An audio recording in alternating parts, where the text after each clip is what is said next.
থানায় দায়ের করা অপহরণ মামলার ভিকটিমকে উদ্ধার করে মামলার তদন্তকারী কর্মকর্তা নিজের বাড়িতে রেখে শারীরিকভাবে নির্যাতন করার অভিযোগ উঠেছে নড়াইলের কালিয়া থানার এসআই মোহাম্মদ আশিকুজ্জামানের বিরুদ্ধে। এ বিষয়ে ভিকটিম অষ্টম শ্রেণীর শিক্ষার্থী সেজুত ইসলাম লাবণ্য নড়াইলের কালিয়া থানার আমলি আদালতের বিচারক সিনিয়র জুডিশিয়াল ম্যাজিস্ট্রেট সাবরিনা চৌধুরীর কাছে নারী ও শিশু নির্যাতন দমন আইনের ১৭ ধারায় জবানবন্দি দিয়েছেন। এর আগে নড়াইলের কালিয়া থানার বিলদুরিয়া গ্রামের সর্দার মোহাম্মদ আলীর মেয়ে অষ্টম শ্রেণীর শিক্ষার্থী সেজুত ইসলাম লাবণ্যকে গত ২৭ অক্টোবর অপহরণ করা হয়। এ ঘটনায় তার পিতা সর্দার মোহাম্মদ আলী বাদী হয়ে মোহাম্মদ মানিক হোসেনের বিরুদ্ধে ওই দিনই কালিয়া থানায় একটি অপহরণ মামলা দায়ের করেন।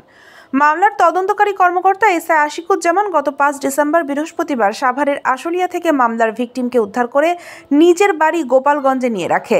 সেখানে এক রাত একদিন ভিকটিমকে তার বাড়িতে রেখে বিভিন্ন সময় শারীরিকভাবে নির্যাতনের চেষ্টা করে।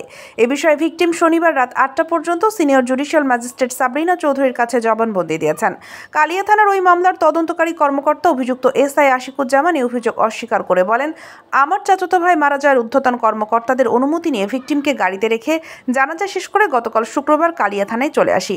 শনিবার সকালে ভিকটিমকে নিয়ে প্রথমে মেডিকেলে করানোর পর সদর হাসপাতালে যায়, সেখান থেকে ম্যাজিস্ট্রেটের কাছে নিয়ে আসি। এ বিষয়ে কালিয়া থানার ভারপ্রাপ্ত কর্মকর্তা রাশিদুল ইসলাম বলেন, ইতোমধ্যে ওই পুলিশ কর্মকর্তাকে ক্লোজ করা হয়েছে এবং চিঠি দিয়ে দ্রুত তাকে পুলিশ লাইনে সংযুক্ত করা হবে। নড়াইল প্রতিনিধি মৌসুমী নীলুর পাঠানো তথ্য ভিডিও চিত্রের প্রতিবেদন রয়েছে বিস্তারিত।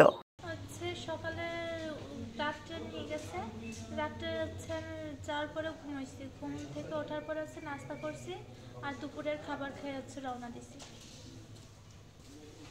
বেলা ৩টার দিকে ওইখান থেকে রওনা দিছে কালকে। পরে থানায় নিয়ে আসছে, থানা থেকে আজকে কোর্টে নিয়ে আসছে। তখন আমরা থানায় আসি, থানায় এসে ওসি স্যারের সাথে কথা বলি।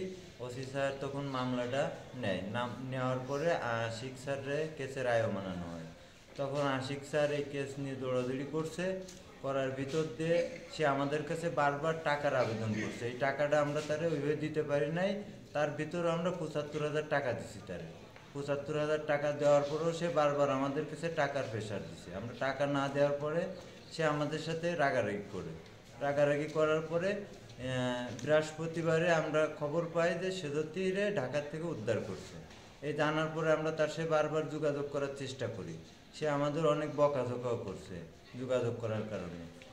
বৃহস্পতিবারে তারে বারবার যখন ফোনেই করতেছি, সে বারবারই একই কথা বলতেছে যে ঢাকা রয়েছে, কিন্তু তারে ঢাকা রাখা হয় নাই।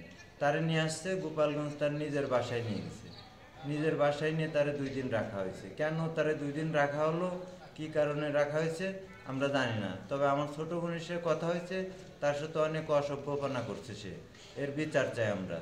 আর সে কেন আইনের লোক হয়ে আইন ভঙ্গ করলো, আপনারা যারা আছেন আপনাদের কাছে এর সহযোগিতা চাই আমরা, এর যাতে বিচার হয়। 27/10/2024 আমার মেয়ে নিখোঁজ হয়ে যায়। তখন আমি থানায় এসে অভিযোগ করি। থানায় এসে অভিযোগ করার পরে এই অভিযোগের থাকে তদন্তভার থাকে আশিক সাহেবের কাছে, দারোগা আশিক সাহেব। উনি বৃহস্পতিবার দিনগত রাত্রে আমার মেয়েকে উদ্ধার করে ওনার বাড়িতে নিয়ে যায়। কিন্তু মেয়ে যখন উদ্ধার হয়েছে তখন তো থানায় আসবে, বাড়িতে নেবে কেন? এক রাত একদিন পরে মেয়েরে থানায় এনে পরে শনিবারের দিনকে বেলা 11টার সময় কোর্টে আসার করে তখন উনি থানা থেকে ওরে নিয়ে আসে। বেলা 5টার সময় উনি কোর্টে আনে। এর আগে আমি ওনার সাথে যোগাযোগ করার চেষ্টা করলে উনি আমার ফোন ধরেনি এবং কোথায় রাখছে কি করছে আমি এটা জানি না। আমার সাথে কোনো যোগাযোগ করেনি। এর সুবিচার চাই আমি আদালতের কাছে। আমাকে শারীরিক নির্যাতন করার চেষ্টা করছে, কিন্তু পারে নাই। অনেক ধস্তাধস্তি করছে। ছিল, কিন্তু ওনার আম্মু ছিল। উনি একটা রুমের ভিতরে আমার আটকায় ফেলছিল। ওনার আম্মু আসছিল না ওইখানে।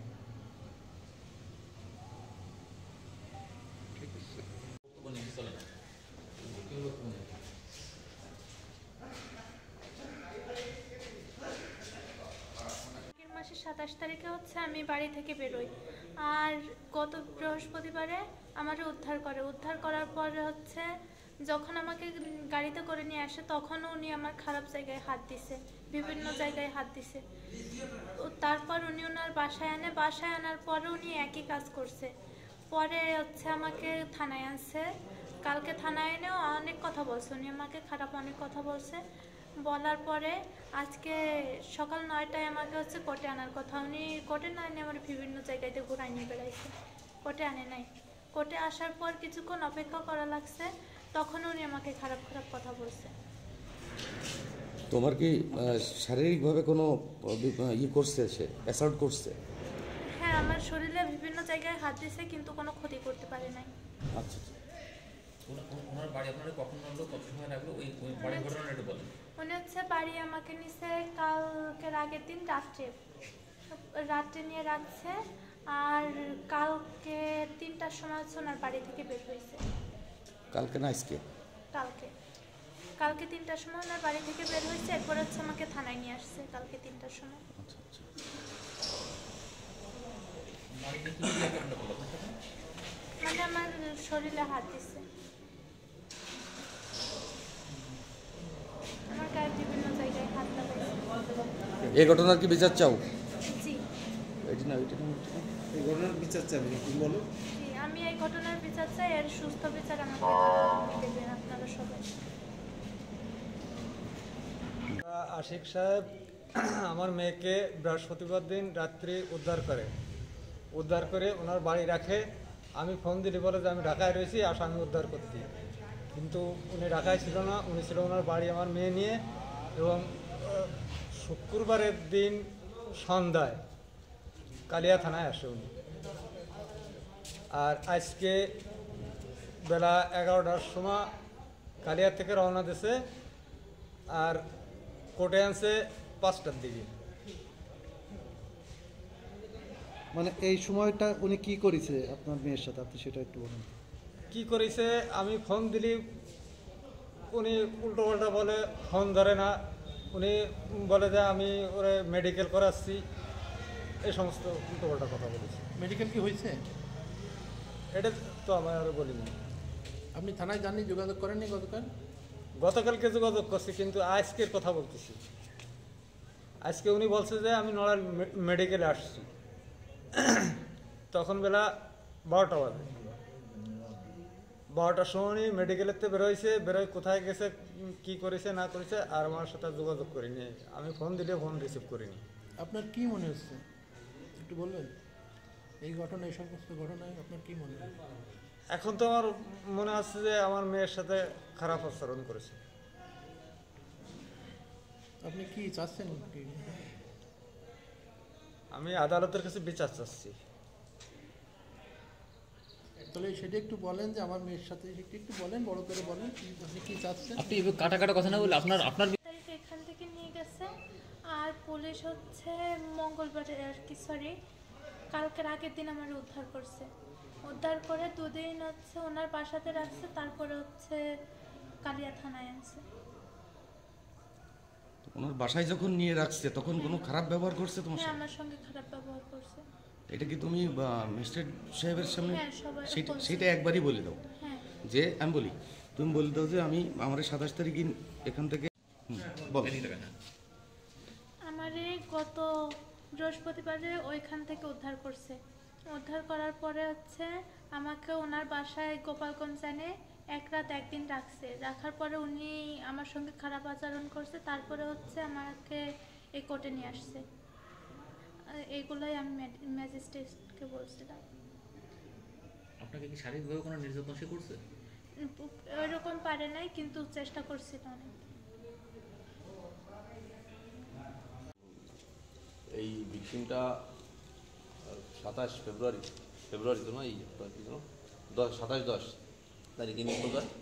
পরবর্তীতে কালিয়া থানায় মামলা রুজু হয়। মামলা রুজু হওয়ার পরে এই ভিকটিমের সন্ধান করি। গত 5 তারিখে ভিকটিমের সন্ধান পাওয়ার পরে আমি 6 তারিখে আশুলিয়া থানাধীন বাইপেলে অভিযান পরিচালনা করে এক বাসা থেকে এই ভিকটিমটা আমরা উদ্ধার করি। পরে ভিকটিমের উদ্ধার করে থানায় আসি। আজকে ভিকটিমের কোর্টে। আপনারা সন্ধ্যার সময় পৌঁছালেন, এখন রাত বাদে প্রায় 24 ঘন্টার বেশি সময়। এই যে আপনার আরও 24 ঘন্টা, 24 28 ঘন্টা, 28 ঘন্টা পরে আপনি কোর্টে আনলেন কেন? 28 ঘন্টা পর কোর্টে আনি না। আপনার আমরা সকাল গতকাল সন্ধ্যার সময় আসতেন কালিয়া থানায়, হ্যাঁ, আর এখন রাত 8টা বাজে, আপনি এত লেট করলেন কেন কালিয়া? আমরা তো আজকে আসছি হলো আপনার 10টার দিকে আসছি, এসে প্রথমে ভিকটিমের মেডিকেল রিপোর্ট করাইছি, তারপরে কোর্টে আসছি সাড়ে 3:30টায়। কোর্টে আসছি 3:30টায়, এখন পর্যন্ত আমরা বেরোতে পারিনি।